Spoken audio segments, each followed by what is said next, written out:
Hey everybody, thanks for stopping in. It's Friday, and we haven't done this in a while, but we're going to do episode 41 of Trucker Money. If you're new here, we got a lot of new subscribers. Try to get together every Friday, talk about money, personal finance, investing, all this money you're making in trucking right now. What you going to do with it? You're going to squander it? You're going to go out and buy toys and stuff that goes down in value? Or you're going to take advantage of this opportunity, set yourself up real nice in life, so that later on you don't have to work so hard. You maybe might get that retirement you're looking for. Anyway, not financial advice, just me sharing my personal journey and free exchange of ideas. A lot of good interactions here. And I'd like to start off every week by talking about the passive income dividend portfolio. I'm way behind on that. March, I don't think I got a single video done in March, and it was a banger of a month. Tons. I probably missed a good 25 or 27 dividends that came in, and some purchases, not a ton, kind of sticking to that plan I laid out for 2021, and got some dividend increases, a few, but one of note that happened this week, Procter & Gamble hiked that dividend by 10%. Hey, that's great. That's awesome. I'll take that for doing nothing. 10% raise, why not? That'll increase my, with all the raises I got here for March, and then this one, a few $100s for the year, just for nothing. So glad about that. This week, what did I buy? I just picked up some more Viatris, a pharmaceutical company, and some more Verizon, I guess is what I bought this week. Anyway, it's just a quick update on that. Anything of note happened in the portfolio? Yeah, PPL, utility that I've been talking about, is going to spin off their British division over there in Europe. Got rid of that. Got that done. They completed the sale. They have the money, and they're possibly going to be looking to buy out a U.S. utility here. So something good might happen with that company. And I guess a lot of things are overpriced right now, but there is some value. I'm seeing some value in that Viatris stock. They just declared, they spun off from Pfizer. They just declared their first dividend. They're going to pay out here in a couple months. And it's going to be a pretty decent starting yield. And they're trading at a very low PE right now. So I think that might be an attractive buy for the very long term. And I'm seeing some good value in AbbVie right now. So I might pick up some more AbbVie. Other than that, kind of had the normal, the money came in from the rental properties and stuff like that. Check out the links in the description below the video for some links and discounts on some great products that I recommend. Using them more and more, testing some new things. Like to do some more videos about them. Been testing that spray lube from the Clorox company. Really liking that. Kind of gonna put it to the test in some different areas. Gonna take some of that stuff out on the farm. You think trucking's a harsh environment to test some products in? Get out there on the farm where it's dirty and everything's covered in poop sometimes. It's really acidic environment. So I'm gonna test some of that stuff out. Discount code for that in the comments in the description below. Also link to MUDFLAP. If you pay for your own fuel, you should be using that MUDFLAP app. At least check it out. See if it's better fuel prices than what you're getting now. Also a discount link there. Get $10 in free fuel for signing up. And also I would get $10. So check all that stuff out.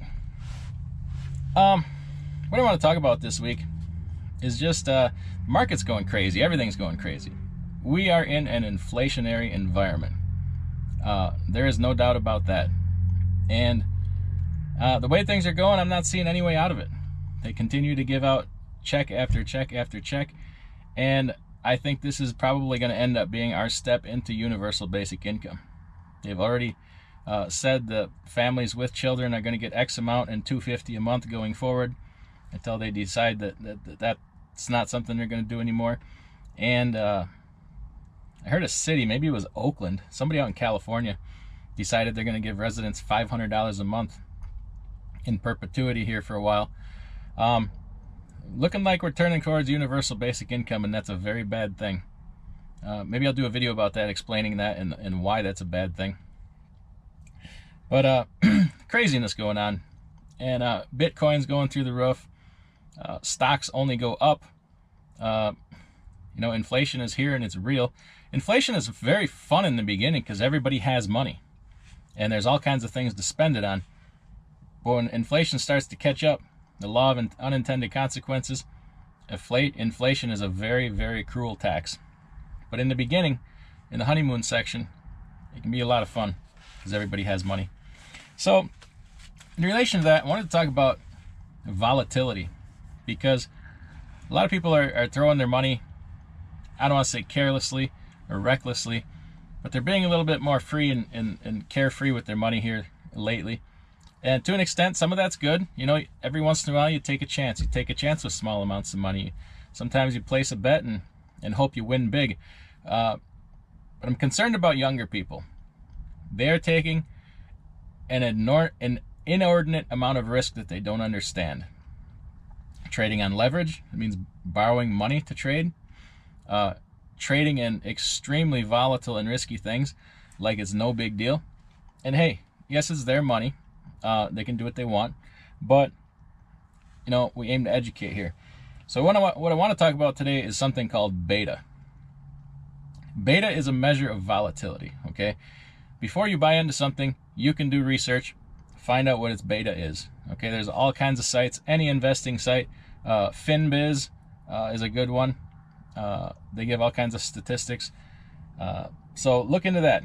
Okay, now I'm going to give some examples here today and show what beta is. So I hope you can see this okay. This line across the paper here, that's a representation. Okay, beta is the measure of volatility of something in relation to an index. Okay, in investing, typically we use something like the S&P 500. So the S&P 500 will be on this line right here, and it gets assigned a value of 1. Okay, 1 is our standard of measurement. So anything that is less risky than the S&P 500 as a whole will get a beta less than 1.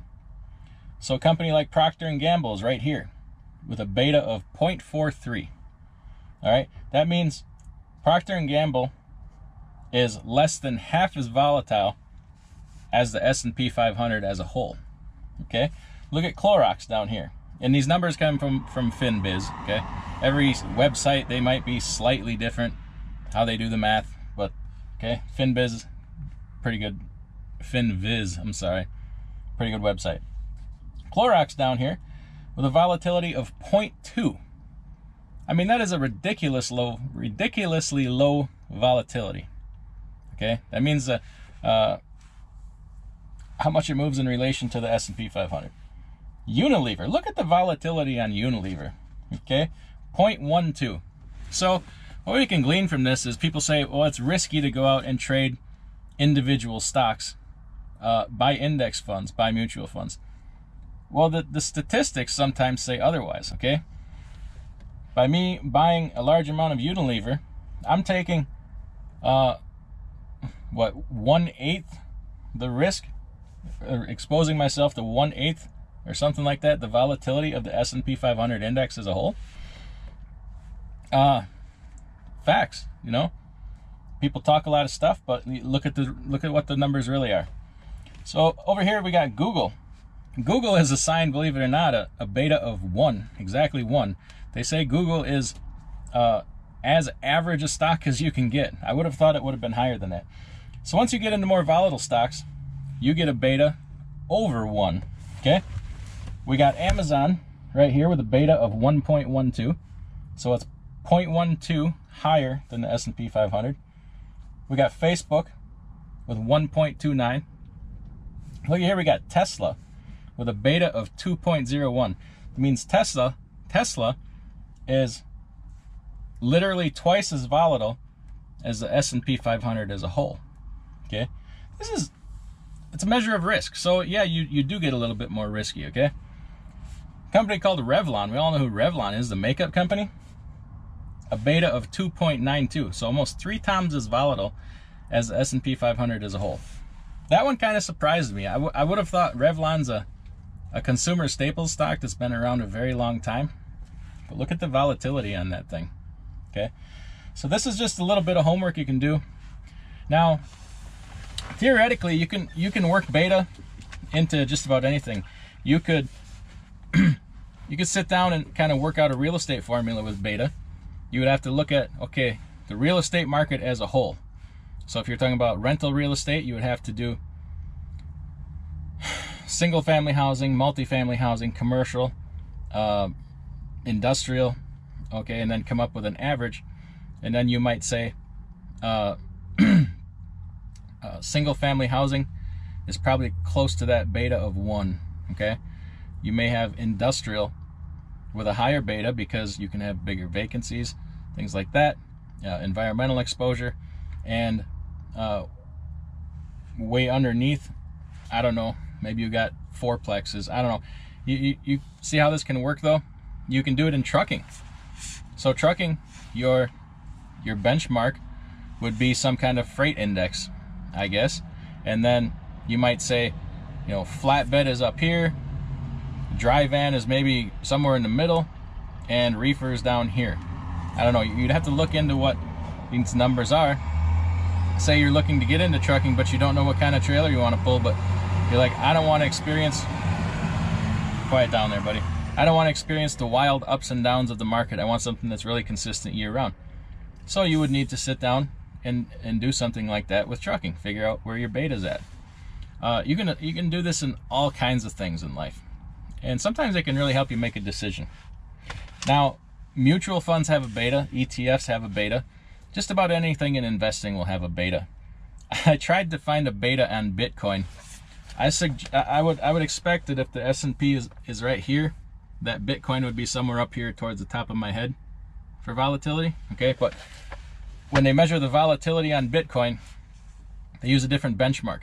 So they use a crypto ETF for a benchmark, and because Bitcoin is quite possibly the most stable of the cryptocurrencies, actually Bitcoin got a beta of 1 because it's the biggest, it's probably the more exchanged and most stable, and then you have all these other cryptos bouncing around it with these wild and crazy betas.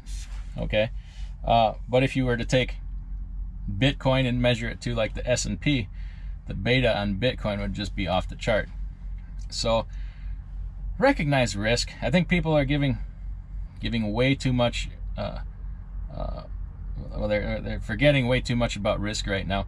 And I'm not saying you shouldn't invest in things that are risky, but use an appropriate amounts of money. It's not worth your whole future to say, oh, I'm going to go all or nothing into this and I'm going to win big. Well, you might not. You might not. So anyway, I just wanted to share that today. Hope you find it interesting. If you do, hit that like button, subscribe, and hopefully we can get back on track making some more videos here. Got an interesting project going on at home, starting it this weekend. Hopefully I can make some video with that, and I'll have several videos to come out of that. So everybody take care. We'll see you next time.